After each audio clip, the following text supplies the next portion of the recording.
Assalamualaikum warahmatullahi wabarakatuh. Selamat pagi anak-anakku sekalian. Bagaimana kabar kalian hari ini? Ibu harap kalian dalam keadaan sehat tanpa kurang suatu apapun.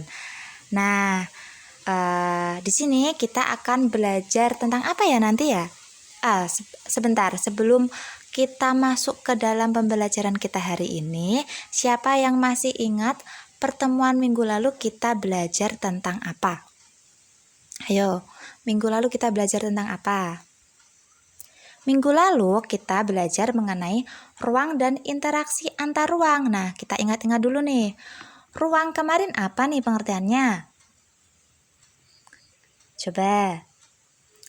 Ya, ruang adalah tempat di permukaan bumi baik secara keseluruhan maupun hanya sebagian yang digunakan oleh makhluk hidup untuk tinggal. Bener banget nih. Nah, kita lanjut ya. Nah, untuk pertemuan hari ini kita akan belajar mengenai pemahaman lokasi melalui peta. Nah, tujuan pembelajaran kita hari ini ada banyak nih. Yang pertama, menjelaskan pengertian peta, kemudian menjelaskan unsur-unsur peta, kemudian menentukan syarat-syarat atau prinsip-prinsip peta, dan lanjut nih ke yang nomor 5, membuat peta wilayah Indonesia sesuai dengan unsur-unsur dan prinsip pembuatan peta. Nah, ada yang sudah tahu apa sih sebenarnya peta itu?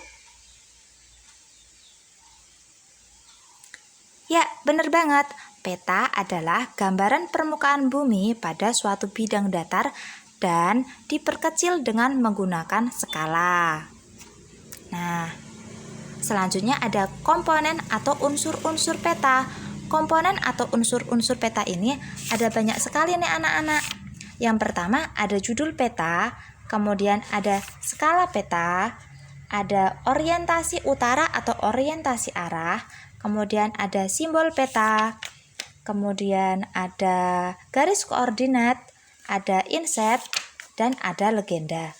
Yang terakhir ada sumber peta. Nah, yang pertama kita akan belajar mengenai judul peta.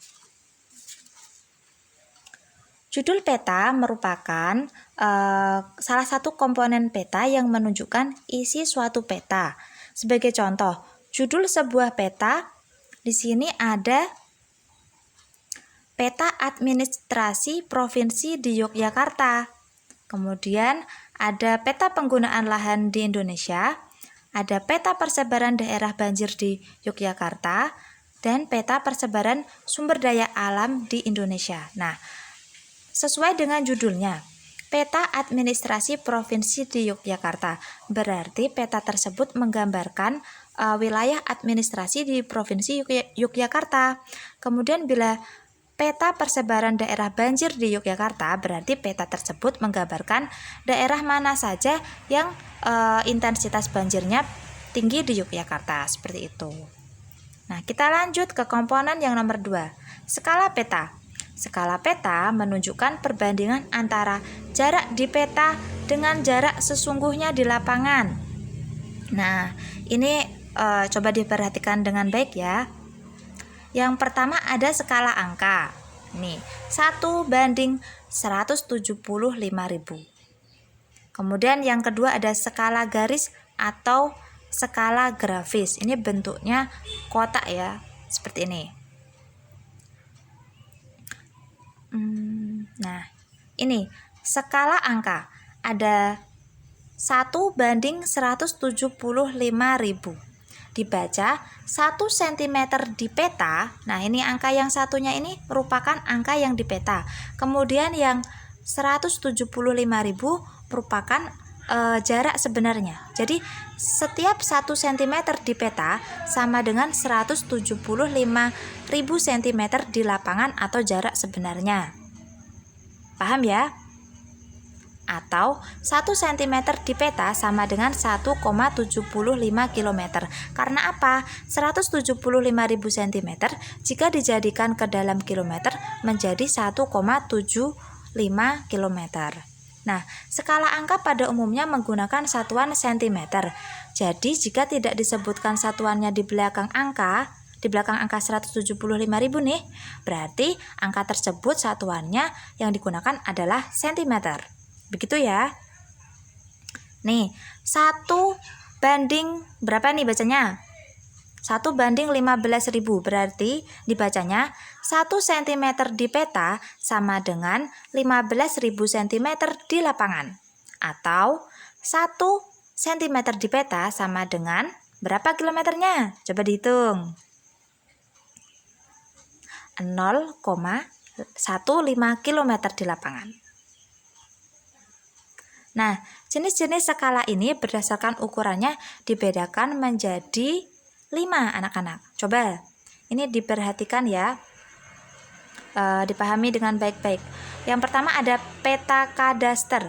Skalanya 1 banding 100 hingga 1 banding 5.000 digunakan untuk pengukuran tanah. Kemudian yang kedua ada peta berskala besar. Kemudian yang ketiga ada peta berskala sedang. Dan yang keempat ada peta berskala kecil. Dan yang kelima ada peta geografis. Peta geografis ini skalanya paling besar. Nanti coba ditulis di buku tulisnya masing-masing ya. Jangan lupa ini poin-poin penting yang Ibu sampaikan hari ini dicatat ya. Nah, skala garis atau grafis. Ini bentuknya seperti ini. Jika contoh skala grafis di atas dibuat skala angkanya, maka skala angkanya adalah 1 banding 500.000. Kenapa? Karena 1 cm di peta berbanding 5 km di lapangan. Jadi 1 cm di peta ini sama dengan 5 km di lapangan.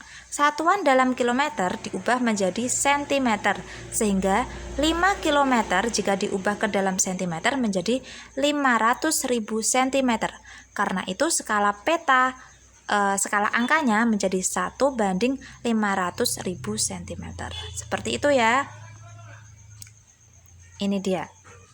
Kalau ini skala angkanya menjadi berapa kira-kira? 1 banding 1 km. 1 cm banding 1 km. Berarti 1 banding berapa? 1 banding 100.000 cm. Seperti itu ya. 1 banding 1 juta kalau dijadikan skala grafis atau garis kira-kira seperti apa? Coba dicoba dulu ya. Jadi seperti ini. 1 juta cm apabila dijadikan kilometer menjadi 10 km. Jadi skala garisnya dibuat seperti ini. 1 bawahnya 10 km. Nah, nanti kalau 2 cm berarti perbandingannya 20 km. Kalau 3 cm perbandingannya 30 km. Kemudian kalau 4 cm perbandingannya menjadi 40 km. Nah, yang ketiga ada orientasi utara atau arah mata angin. Nah, biasanya kalau di peta-peta itu hanya dituliskan arah utaranya saja. Nanti ada panah ke atas. Panah ke atas itu menunjukkan arah utara. Jadi, kalau di peta itu arah utara ada di sebelah atas. Kemudian selatan di sebelah bawah, timur di sebelah kanan, barat di sebelah kiri. Seperti itu ya. Biasanya sebuah peta memiliki orientasi arah utara atau arah mata angin yang penempatannya pada kolom legenda atau pada bagian yang kosong di muka peta. Nah, legenda ini merupakan salah satu komponen peta yang akan kita bahas selanjutnya. Ini merupakan contoh arah mata angin atau arah utara ya. Tapi ini menggunakan bahasa Inggris. Seperti itu. Ini ada north, utara, seperti itu ya. Nah, selanjutnya ada yang keempat, simbol peta. Simbol peta adalah tanda khusus pada peta yang mewakili objek yang dipetakan. Tujuan simbol peta adalah untuk memudahkan pengguna peta dalam membaca dan memahami isi peta. Nah, ada 4 jenis simbol nih. Ada yang pertama simbol titik, kemudian ada simbol warna, ada simbol garis, dan ada simbol area. Simbol titik dapat berupa lingkaran, bujur, sangkar, segitiga, dan lain sebagainya. Ini contohnya. Kalau ibu kota negara itu disimbolkan kota warnanya merah. Kemudian kalau gunung berapi yang masih aktif disimbolkan segitiga warna merah. Gunung api yang tidak aktif atau sudah mati disimbolkan segitiga warna hitam. Kemudian ada simbol garis. Simbol garis dapat digambarkan dalam beragam bentuk dan ukuran ketebalan. Nih, kalau yang cengkuwi ada apa ya ini, rantingnya ke atas, rantingnya ke bawah, berarti itu sungai. Kalau lurus saja berarti jalan desa. Seperti itu ya. Coba diperhatikan baik-baik. Kemudian yang keberapa ya ini ya? Ketiga. Simbol warna digunakan pada peta dengan aturan tertentu. Tidak sembarang warna dapat digunakan untuk objek-objek tertentu karena ada aturan perpetaan. Misalnya, warna perairan, sungai, danau, dan laut diberi warna biru seperti itu. Jalan diberi warna merah dan lain sebagainya. Yang keempat ada simbol area. Objek yang digambar pada peta biasanya berupa ilustrasi dari objek yang ada di lapangan. Simbol area juga memiliki aturan tertentu dalam perpetaannya ya. Misalnya area berupa sawah digambarkan dalam bentuk poligon. Ini bentuk poligon ya, sawah seperti ini. Terus tertutup yang di dalamnya terdapat simbol tanaman padi. Ini kalau diperbesar ada garis-garisnya, itu merupakan simbol tanaman padi ya, seperti itu. Kalau danau itu warnanya biru, seperti itu. Nah, yang kelima ada garis koordinat. Nah, garis koordinat adalah garis hayal pada peta berupa koordinat peta dalam bentuk garis lintang dan garis bujur. Nah, ini. Jadi kalau kalian nanti lihat peta di atlas atau buka Google saja boleh.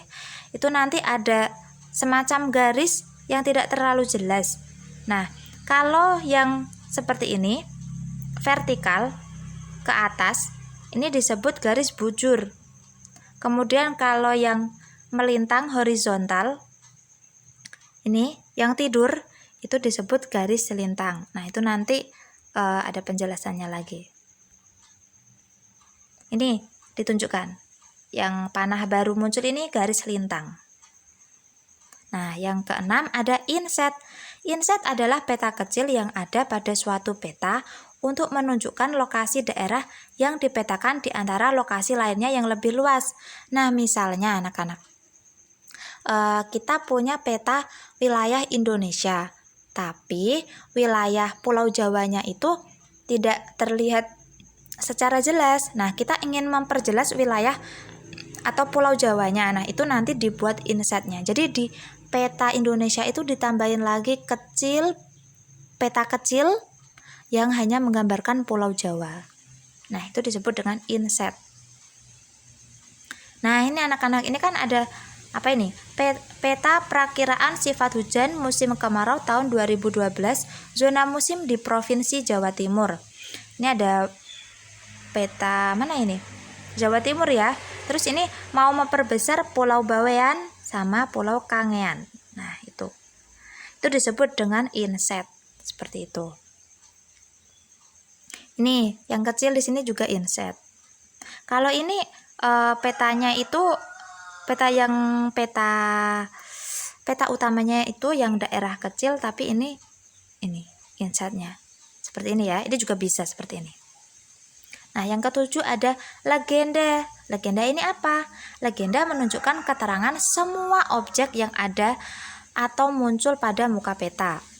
Nah, ini legenda. Jadi nanti kalau kalian buat peta, misalnya peta wilayah Indonesia, terus nanti kalian mau buat simbol-simbolnya, itu nanti simbol-simbolnya diletakkan di legenda seperti itu. Nah, yang kedelapan sumber peta. Nah, sumber peta menunjukkan orang atau lembaga yang membuat peta. Nah, misalnya anak-anak, kalau kalian buat peta, tapi kalian referensinya dari internet, dari Google. Nah, itu nanti kalian tulis sumber petanya, tautan yang kalian buat referensi tadi, yang ada di internet tadi. Seperti itu. Nih sumber datanya.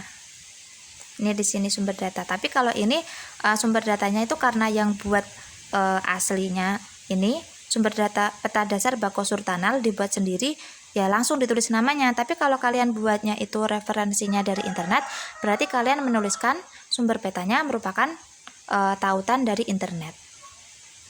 Nah, syarat atau prinsip peta yang pertama ada conform, yang kedua ada equivalent, yang ketiga ada equidistant, yang keempat jelas, yang kelima rapi. Nah, ini kita langsung saja ya. Nah, coba diperhatikan video berikut ini ya. Selamat datang dan selamat belajar. Hari ini kita akan belajar mengenai simbol pada peta. Tujuan pembelajaran hari ini adalah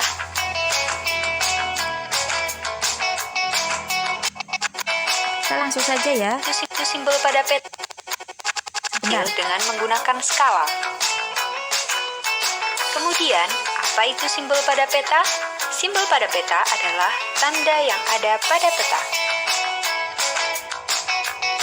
Pada peta ada 3 jenis simbol, yaitu simbol titik, simbol warna, dan simbol garis. Simbol titik adalah simbol yang berupa dot, segitiga, segi empat, dan lingkaran. Yang pertama, simbol titik berguna untuk mewakili suatu tempat atau data personal. Simbol titik antara lain selanjutnya, simbol warna. Simbol warna pada peta berfungsi agar pembaca menangkap makna peta.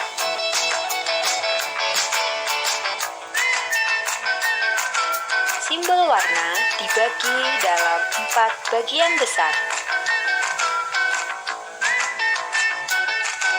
Yang pertama adalah warna hijau.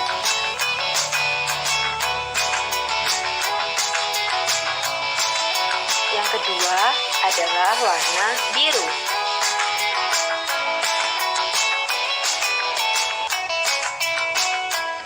Dan yang ketiga adalah warna coklat, orange, dan kuning.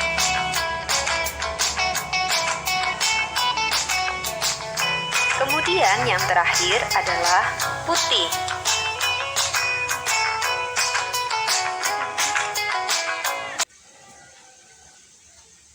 Antara lain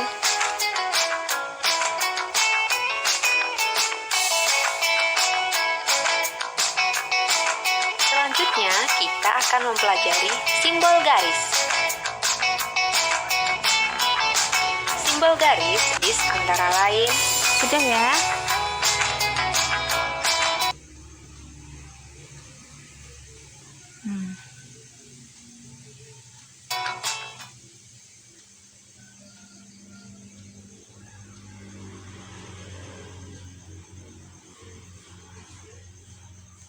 Ya, ini videonya tadi sudah selesai.